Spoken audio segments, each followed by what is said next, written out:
Welcome to VADA Live. For this segment, I'm your host, Dan Carrigan, here at VADA's headquarters in downtown Richmond. VADA Live, it's new. It's our newest platform to connect with you, the dealer community in Virginia and beyond. We like to think we're setting a new standard for retail automotive association content, producing live and recorded interviews just like this one, trainings, and in-depth conversations with industry leaders. With VADA Live, your association is working to reach you where you are, delivering timely, relevant insights to help your dealership operations thrive. Well, today we're kicking things off with a fantastic guest. Joining us from the vibrant city of Nashville, Tennessee is Brian Finkelmeyer. Brian, I can hear the music from here. He's Senior Director of Enterprise Insights and Advisory at Cox Automotive. Brian, welcome to VADA Live. Dan, it is great to be on your new show. Thanks so much for having me. It's great, Brian. Appreciate you taking time. And I know last time many of us checked in with you was the VADA convention in South Carolina. Fantastic time and insights for all, where you shared this amazing theme. It was actually centered on industry party crashers and had this line of trying to stir up the dance floor. You mentioned in your talk the party was going strong, but dealers may need to watch out for some uninvited guests shaking things up. You were telling me there are a few updates to this theme now. Yeah, so I think, absolutely, Dan, those of us that have been in the car business for a long time would all agree that 2022 and 2023 were perhaps the greatest party that we ever were at in our lives, and never wanted it to end. This profits just skyrocketed for not just dealers, but automakers. And I think that all the people out there that are listening to this podcast in the retail world would all agree that those 2 years were a pretty remarkable experience, as we, for the first time, had a flip-flop of supply and demand. We always used to have too much supply and maybe not enough demand. And then during the pandemic and the microchip shortage, things reversed, and we had an incredible run. But I think that 2024 has really marked the year of the arrival of the party crashers. And so I would say, there's a couple key themes that we've seen. Obviously, rising interest rates has been a challenge. I think one of the big challenges that we face today in America is the affordability crunch that many families are feeling, as we've seen just a lack of availability of vehicles kind of priced below $20,000. Both new and used car prices have gotten quite a bit more expensive. And I think just operationally, dealers are seeing pressure across their margins in 2024. We've seen definitely a downturn, about 25 to 30% less gross margin. But at the same time, we're seeing our costs of doing business in terms of our marketing expense, our floor plan expense, our cost of people. All of these expense side of the equation has certainly not come down. So we've seen the net result of that is just profits have been down in 2024. And you mentioned those affordability challenges, remembering this summer that you said, hey, it's kind of casting a shadow over the overall just future outlook. But there was a message you had for dealers, which was essentially just now we have to keep a straight face when we're talking about things like $800 a month payment.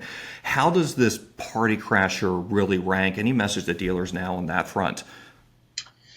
Yeah, I think, we've seen certainly new car prices have gone up to $48,000. I think it wasn't that long ago, Dan, that you and I would have thought of $48,000 as like somebody's buying a luxury car. But now that's just like the average price of a new car in America.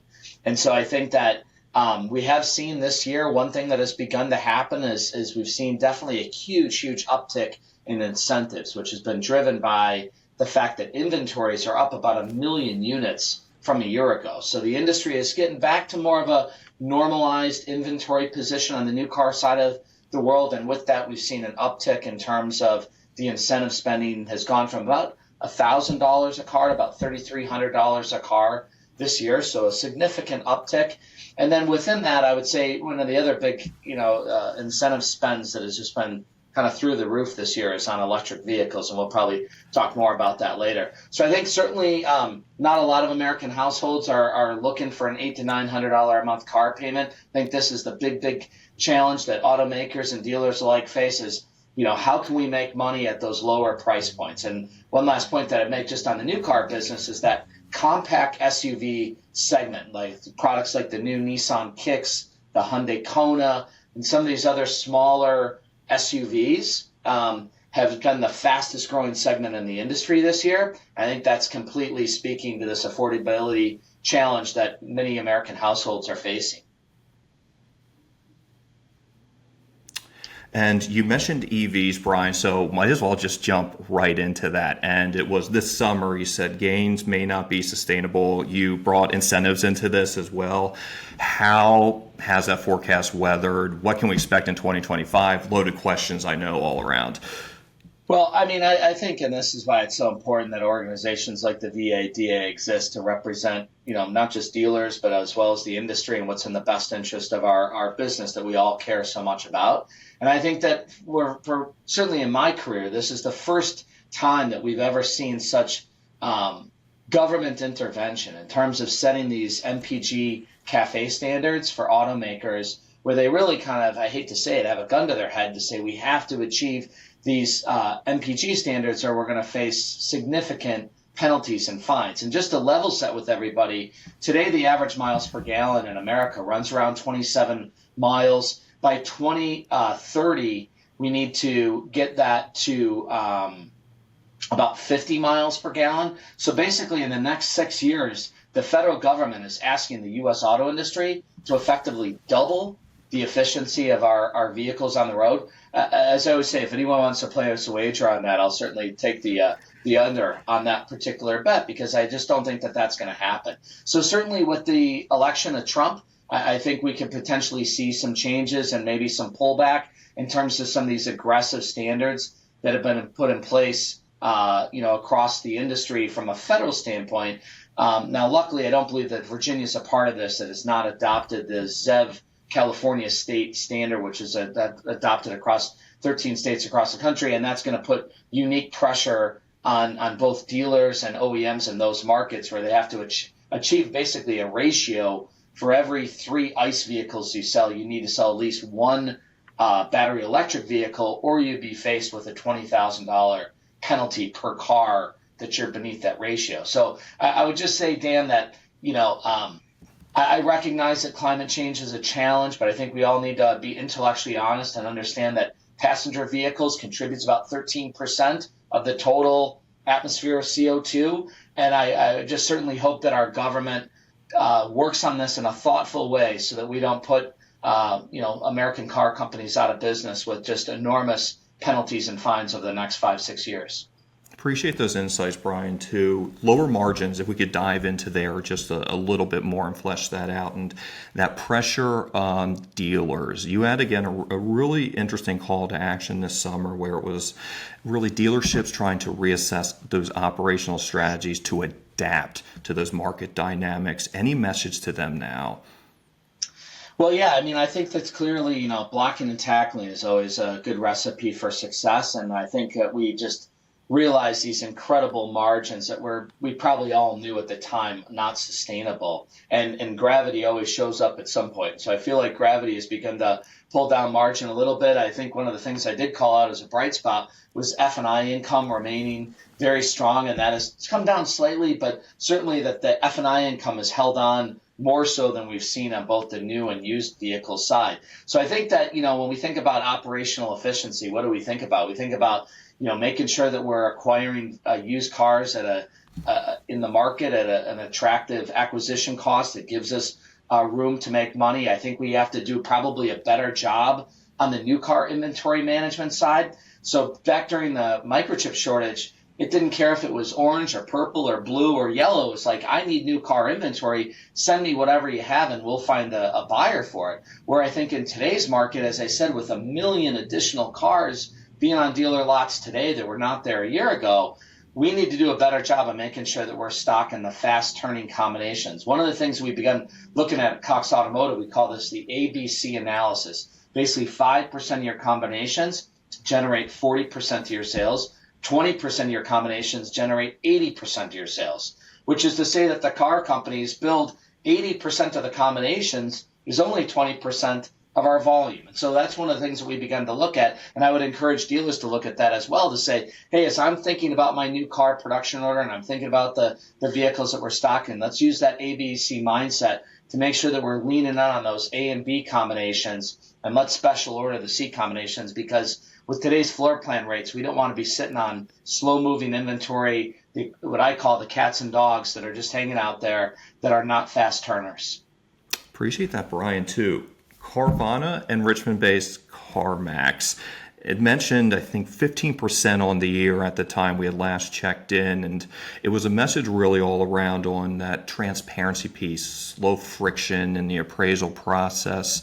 Anything within the success noted there to call out with both of those companies?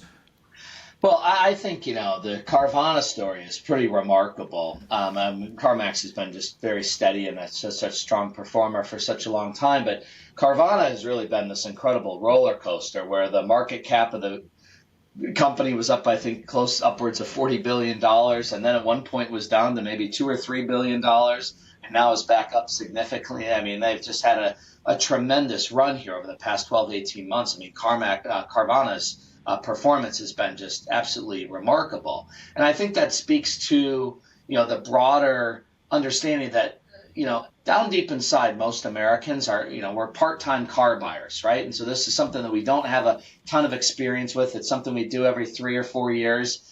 And so I think that, one of the things that Carvana and CarMax to a certain extent as well has done is to remove friction from that purchase process and making things so easy. And I don't know if, Dan, I told this story at the convention, but my mom and dad, who are not exactly what I would call tech-savvy consumers, were looking to dispose of a car a couple of years ago. And I said, well, let's see what Carvana will give for this car. And Carvana was actually willing to give a little bit more. And my mom and dad were flabbergasted that like a truck would show up at their house, load the car, they hand them the check, and they were just blown away by how easy this thing was. And they kind of were like untrusting of me and didn't think I knew what I was talking about. And I said, no, let's give this a shot. So not only did they pay a little extra money, but they made the experience like incredibly hassle-free. And so I think that's like obviously for all consumers, regardless if we're buying cars or whatever it is we're doing out in the marketplace, I think that whatever we can do to try to make that purchase and buying experience simple and low friction is going to be a winning recipe every time. And you are a member of the Cox team. With the year ahead, anything as a VADA partner you and your team are working on for the dealer community? Well, yeah, and so to this exact point, Dan, and we're so excited at Cox Automotive, we're going to bring out what we're calling Retail 360, which is what we call our omni-channel car buying experience. And what we mean by that is that in today's online world, so much of the research and work that you do around purchasing a car happens from the comforts of your home and on your laptop computer. And then there's always been this disconnect where consumers would do a certain percentage of the purchase process online, then they would come into the dealership and the dealership would almost be completely disconnected from that work that had been done upstream. And so one of the things that we're trying to do at Cox Automotive is stitch together all of our different experiences across, whether that be Auto Trader or Kelley Blue Book or dealership websites that we work with, so that when the work is done upstream, where I've gotten a trade appraisal, I've gotten approved for my financing, I've done these different things to try to minimize the time I spend inside the dealership. I want to take care of these, issues up front that the car dealer can pick up right where the customer left off and not have to restart that process from the beginning. And so I think that's one of the big initiatives inside of Cox Automotive is how can we as a company pull our tremendous number of assets together across the shopping ecosystem to help make car buying a more enjoyable experience for everybody. With that said, Brian, is that your number one message for dealers going into 2025? What is that one thing that you want to get out there? Well, yeah, I mean, certainly, Dan, I think my message for 2025 is I think there's a great reason for optimism. Obviously, I think that with the election that just transpired, we're going to see very much a pro-business, pro-economic growth stance. I think we're going to likely see the Fed probably continue to pull down interest rates. We're likely to see tax breaks continue to be sustained moving forward. These are things from my vantage point that I would foresee happening. So I guess my point to dealers would be is like we all should feel good that the economic environment likely is to be very positive as we roll into 2025.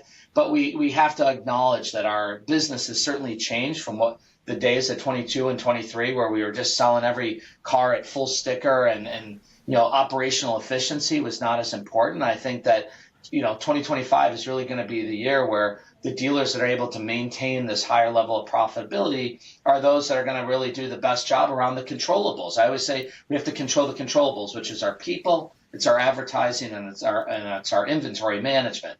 And so when we think about people, how are we doing in terms of maximizing the production of these people? Are we, one of my dealer friends told me, boy, we've gotten way too heavy with management. We need to do a better job of being thoughtful in terms of how we're staffed across our dealership. As I touched on the inventory piece, and then I think also on the marketing piece, really being understanding of every dollar we spend we need to make sure that we're pressure testing our agencies and making sure that we're getting a return on investment for these dollars that we spend. Because as I say, if we want to maintain this higher level of profitability that we're operating under, we're going to need to really focus on the operational efficiency underneath that. Brian, really appreciate your time. Thank you so much for joining us and just sharing those valuable insights. Anything else you would like to leave dealers with as one final question?